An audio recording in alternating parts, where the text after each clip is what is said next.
सारा Gill Bible knowledge house में खुशामदीद। Bible मुकद्दस में से पुरानेतनामा इमसाल की किताब 10वां बाब 14वीं आयत। गना आदमी इल्म जमा करते हैं, लेकिन अहमक का मुंह करीबी हलाकत है।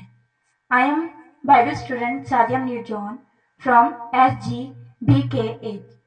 आई salute you in the lord. SGBKH का मकसद तालिब इल्म को बाइबल मुकद्दस की तालीम फराहम करना है। आए हमारे साथ मिलकर बाइबल मुकद्दस की तालीम को उम्दा और बेहतर निज़ाम के तहत पुरअमन माहौल में सीखें। हमारी खिदमात इब्रानी ज़ुबान, अंग्रेज़ी ज़ुबान, उर्दू ज़ुबान, मसीही तरीक। शुक्रिया। प्रोग्राम सच्ची बातें, अनवान मस्तूर, हवाला नूह की किताब 3 बाब 44वीं आयत। तो बादलों में मस्तूर हुआ ताकि हमारी दुआ तुझ तक ना पहुंचे। आमीन।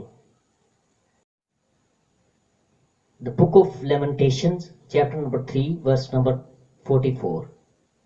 Thou hast covered thyself with a cloud, that our prayer should not pass through. Amen. Bible मुकद्दस के उर्दू तर्जुमे में लफ्ज़ मस्तूर सिर्फ एक बार आया है। बाइबल मुकद्दस के अंग्रेज़ी तर्जुमे में लफ्ज़ मस्तूर के लिए अंग्रेज़ी लफ्ज़ कवर्ड है, जो कि मुतअद्दिद बार आया है। इब्रानी अल्फाज के मुतअद्दिद अल्फाज का अंग्रेज़ी तर्जुमा कवर्ड किया गया है। नूह की किताब 3 बाब 44वीं आयत में मस्तूर के लिए इब्रानी लफ्ज़ साखख है।